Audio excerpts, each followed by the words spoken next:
నమస్తే, నేను Roja. Welcome to special drive. Donald Trump నోటి దురుసుతో రెచ్చిపోతున్నాడు. నోటికి అడ్డు అదుపు లేకుండా వాగేస్తున్నాడు. నోటికి ఎంత వస్తే అంత మాట్లాడుతున్నాడు. పేరు కంపు కొట్టేలా ఎకసెక్కలాడుతున్నాడు. ఇవాళ మాట్లాడింది రేపు మాట్లాడింది ఇంకో రోజు మాట్లాడు. అధికారం చేతిలో ఉందని విచ్చలవిడితనానికి చిరునామాగా మారిపోతున్నాడు. మొన్నటి వరకు చైనాపై ఆంక్షలు అంటూ రెచ్చిపోయాడు. ఆ తర్వాత ఇరాన్పై బాంబులేశానంటూ బింకాలు పలికాడు. చైనాపై ఆంక్షల విషయంలో వెనక్కి తగ్గాడు. ఆ తర్వాత ఇరాన్ విషయంలోనూ మౌనం దాల్చాడు. ఇండియా కూడా తాను చెప్పినట్టుగా వింటుందని, ఆడించినట్టు ఆడుతుందని అనుకున్నాడు. సీన్ కట్ చేస్తే తాను ఇష్టారాజ్యంగా టారిఫ్స్ వడ్డిస్తూ ఇండియా టారిఫ్స్ తగ్గించాల్సిందేనంటూ మంకు పట్టుపడుతున్నాడు. లేదంటే మీరిలా అంటూ కస్సుబుస్సులాడుతున్నాడు. తమతో ఒప్పందాలు చేసుకోరు కానీ రష్యా నుంచి మాత్రం చమురు కొంటారా అంటూ ఊగిపోతున్నాడు. అంతేకాదు, ఇండియాపై ఏకంగా 25% టారిఫ్స్ విధించేశాడు.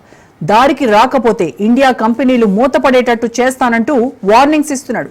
ఇవాళ ఇంతలా వాగిన ట్రంప్ రేపేం మాట్లాడతాడో ఊహించలేం. అందుకే ట్రంప్ ఓవర్ యాక్షన్ చేస్తున్న ఇండియా ఆయన వ్యాఖ్యలపై మాత్రం నో రియాక్షన్ అంటోంది. రష్యా నుంచి చమురు కొనుగోలు ఆపకుంటే ఇండియాను వాయించేస్తామంటూ గత కొద్ది రోజులు యూరోపియన్ యూనియన్, అమెరికా ముఖ్యులు ఇండియాకు వార్నింగ్స్ ఇస్తూనే ఉన్నారు. తాజాగా అన్నంత పని చేసేశారు. ఇండియాను టార్గెట్ చేసేందుకు ఏ ఆప్షన్ ఉన్నా ఉపయోగించుకుంటామంటూ ట్రంప్ తాజాగా పేట్రేగిపోతున్నాడు.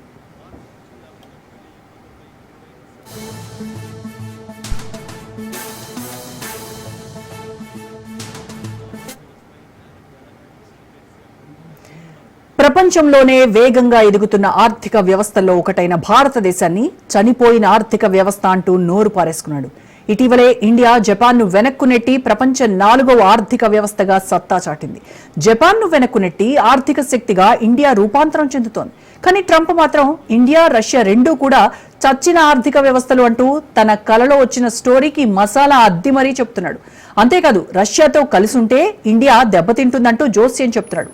అంతేనా, పాకిస్తాన్ నుంచి రేపొక రోజు ఇండియా చమురు ఉత్పత్తులు కొనుక్కోవాల్సిన అగత్యం ఏర్పడుతుందంటూ సొల్లు పురాణం చెప్పాడు.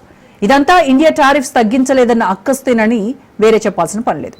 అమెరికా అధ్యక్షుడిగా అక్కడి నిరుద్యోగ యువతను రెచ్చగొట్టి గత ఎన్నికల్లో గెలిచిన ట్రంప్ 7 నెలలు పూర్తయినా నేటికి ఒక్క హామీని అమలు చేయలేదు.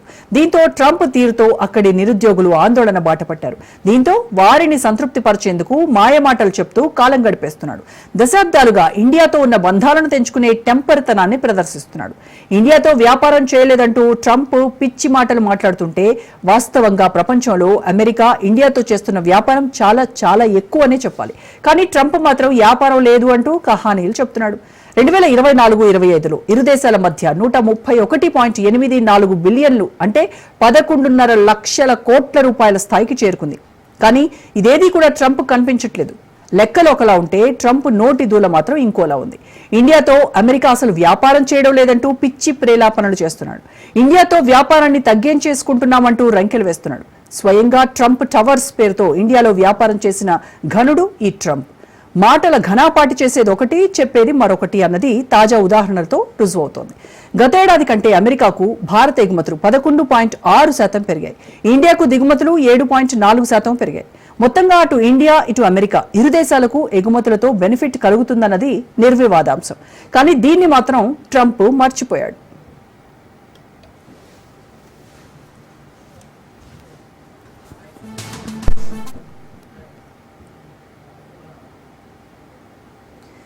ట్రంప్ వ్యాఖ్యల వెనుక అసలు ఉద్దేశం ఇండియాపై ఒత్తిడి పెంచడమేనన్నట్టుగా అర్థమవుతోంది. వ్యవసాయ రంగంపై ఒత్తిడి తెచ్చి తనకు అనుకూలంగా మలుచుకోవాలని ట్రంప్ కుట్రలు పన్నుతున్నాడు.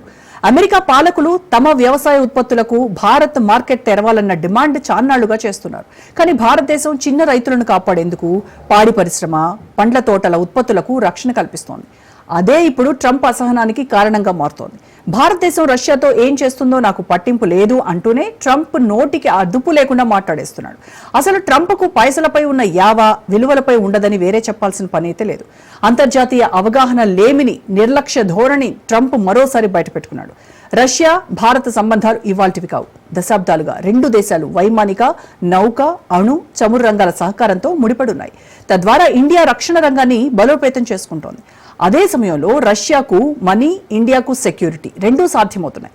ఒక్క మాటలో చెప్పాలంటే సొంత social media platform Trump Truth Social కట్టుకథల వేదికగా మారింది. ట్రంప్ దిగజారుడు మాటలు ఆ దేశ రాజకీయ సంస్కృతి ఎలా ఉంటుందో స్పష్టం చేస్తున్నాయి. ఒక దేశాధినేత తీరు ఇదా అనుకునేంత ఘోరంగా ఆయన వ్యవహరిస్తున్నాడు. సాధారణ పొలిటీషియన్, అనలిస్ట్ ఇలా కావాలంటే అలా ప్రకటనలు గుప్పించవచ్చు. వాటిని ఎవరు కూడా పెద్దగా పట్టించుకోరు. కానీ ట్రంప్ మాత్రం అగ్రదేశాధినేత అన్న సోయి లేకుండా చీప్ బిహేవియర్తో ఉరుతున్నాడు. ఒక్క మాటలో చెప్పాలంటే ట్రంప్ వ్యాఖ్యలు చనిపోయిన ఆర్థిక వ్యవస్థల గురించి కావు, ఇండియా తన దారిలోకి రాలేదన్న అక్కస్తోనే. అమెరికా విచ్చలవిడతనానికి ట్రంప్ బ్రాండ్ అంబాసిడర్గా నిలవడం ఖాయమన్నట్టుగా మొత్తం వ్యవహారం కనిపిస్తోంది. మాటల్లో పరిపక్వత కంటే పైశాచిక హేళన ఎక్కువగా కనిపిస్తోంది.